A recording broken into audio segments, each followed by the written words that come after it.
Justiça em Ação. As notícias que constroem a justiça para todos. Bom dia, Menezes. Bom dia, Penafor. O Congresso a gente pode resumir como um verdadeiro sucesso. A noite de abertura reuniu no plenário do Tribunal de Justiça especialistas, advogados, defensores públicos, membros do Ministério Público, acadêmicos, imprensa, magistrados e magistradas, servidores e servidores. E o grande momento da noite foi a palestra magna do ministro Reinaldo da Fonseca. Nada melhor do que lembrarmos o Papa Francisco quando disse, senhoras e senhores, que a nossa geração deixou em heranças muitas riquezas, mas não soubemos salvaguardar o planeta e não preservamos a paz. Somos chamados a tornar-nos artífices e construtores da casa comum, a terra que está em ruínas. Quando se fala isso, evidentemente que se tem que aplaudir o Estado do Amapá por todos os dados estatísticos apresentados neste momento pelo senhor governador do Estado do Amapá, Vitor Clécio, e eu, e dizer que esse Estado é um exemplo na construção da preservação ambiental e da promessa da humanidade a um meio ambiente ecologicamente equilibrado que pense nas gerações futuras. Porque nós estamos discutindo exatamente num ambiente propício para refletirmos sobre o que fizemos durante este século XX, início do século XXI, e o que faremos para entregar para as gerações futuras um meio ambiente ecologicamente equilibrado e não pior do que aquele que nós recebemos. É a equidade intergeracional, é a responsabilidade de todos nós, seres humanos, com as gerações futuras, não só com essa geração presente, que precisa de desenvolvimento sustentável, que precisa efetivamente de políticas públicas que reflitam as necessidades de uma sociedade contemporânea, moderna, e que, ao longo do século, do início deste século, se transformou numa sociedade do cansaço, uma sociedade com modernidade líquida, onde tudo é efêmero. Então, é exatamente isso que a gente tem que buscar. Aquilo que represente o sólido, aquilo que constrói um futuro para as gerações futuras, para as gerações que estão por vir, né? E assim, evidentemente, a discussão deste encontro, 4º Congresso do IEDF, e que vai discutir exatamente o desenvolvimento sustentável numa época de COP30 e de uma agenda que nós nos comprometemos em 2015 e que estamos longe de cumpri-la.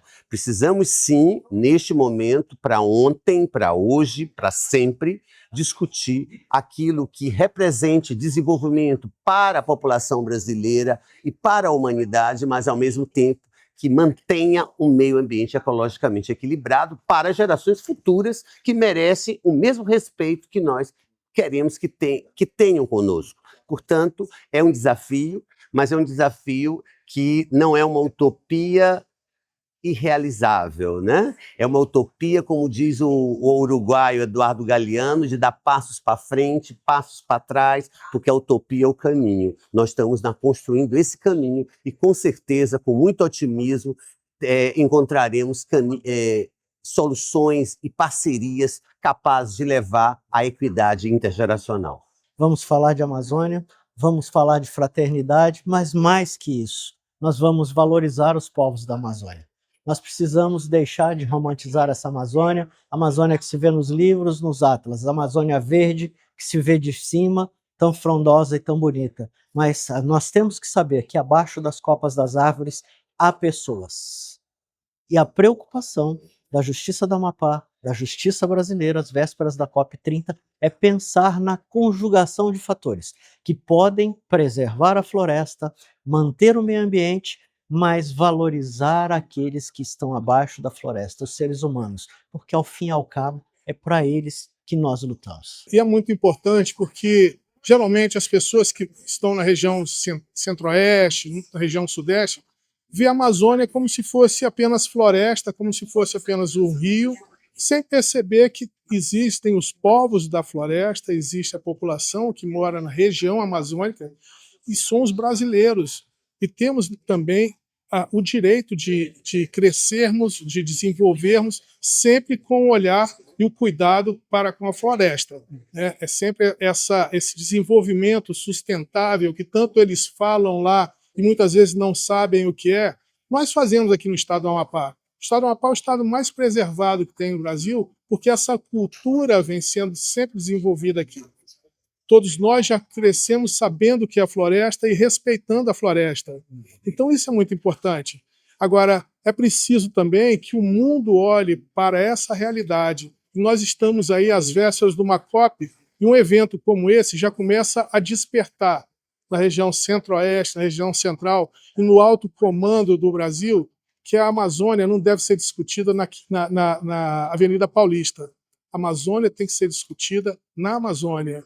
Tem que saber que a floresta existe e não é só aquela floresta que eles estão conhecendo quando eles olham uma imagem do Rio Amazonas. Não, eles têm que saber que aqui existem pessoas responsáveis, que nós temos uma preocupação efetiva com a proteção da floresta, mas pensando também no desenvolvimento da comunidade que aqui reside. Quem fica embaixo da copa das árvores são pessoas e suas interseccionalidades, pessoas egressas, pessoas invisíveis, que necessitam de um olhar inclusivo, responsável, solidário e, acima de tudo, um olhar fraterno, que é a fraternidade que acolhe essas pessoas para um mundo igual, para uma sociedade justa, onde eles tenham um lugar de fala. E a Amazônia Viva vem falar sobre isso, sobre esses pertencimentos da sociedade, uma sociedade igual, onde o Instituto se propõe a fazer isso com o apoio do nosso Tribunal de Justiça. Eu vejo o Tribunal de Justiça muito antenado com a realidade que se apresenta no Amapá, na Amazônia, vésperas da COP30, nessa realidade também que exige um esforço planetário, combate às mudanças climáticas que são nocivas, né? E realizar um congresso aqui em Macapá, onde os temas estão relacionados à manutenção da Amazônia viva, né? Aqui, além do congresso, que vai tratar de temas correlatos, também tem o lançamento de um livro, Amazônia Viva, Estratégias para um Futuro Sustentável. E eu tenho procurado participar, porque vejo o tribunal muito empenhado em, além das questões finalísticas das suas atribuições, mas também antenado com essas questões ambientais, com as discussões que cada vez mais tomam conta de qualquer debate, de qualquer área. Hoje, a gente discute temas educacionais e o meio ambiente está junto. Discute temas de infraestrutura e o meio ambiente tem que estar junto. Licenciamento, o meio ambiente está junto.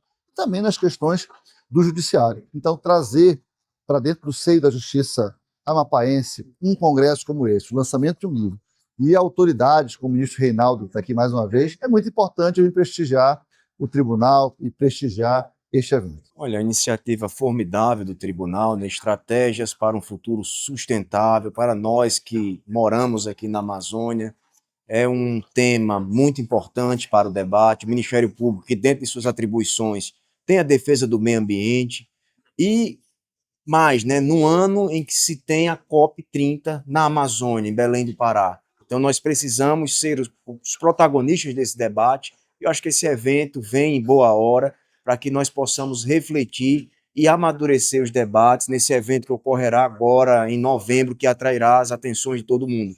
Toda essa ideia, essa construção coletiva, ela iniciou por conta do nosso projeto Falando Direito Amapá, que é um projeto em parceria com o Tribunal de Justiça do Amapá, voltado à educação e direitos, para os jovens das escolas públicas, para os jovens das escolas particulares e para o escritório social. Então, dentro disso, nós recebemos esse convite, foi uma grande honra poder, pela primeira vez, trazer o Congresso de EDF fora da nossa cidade, que é Brasília, do nosso estado. A gente está completando um ano, aproximadamente, da implementação do IEDF aqui no estado, através do Falando Direito. O pano de fundo do Congresso realmente de certa forma, é o Falando Direito, para a gente estar difundindo mais para a sociedade. A gente sonhou com esse projeto, eu tive a ideia, o IEDF apoiou, a gente está trazendo para cá o Congresso, e a gente está bem ansioso e feliz desse dia ter chegado. No IEDF, nós vemos o Tribunal do Amapá como o Tribunal da Fraternidade, porque ele é o nosso maior parceiro, né, para que a gente possa fazer nossas ações fraternas, né? E agora nós estamos trazendo o lado acadêmico do IEDF e de pesquisa, tanto que também vai ser lançada uma obra coletiva, em parceria também com o Tribunal, em homenagem ao ministro Reinaldo Soares da Fonseca e ao ministro Ribeiro Dantas, pelos 10 anos no STJ. Eu espero que as pessoas venham sair daqui motivadas, com dúvidas esclarecidas e principalmente empolgadas da gente conseguir realmente também levar o Falando Direito para o estado todo.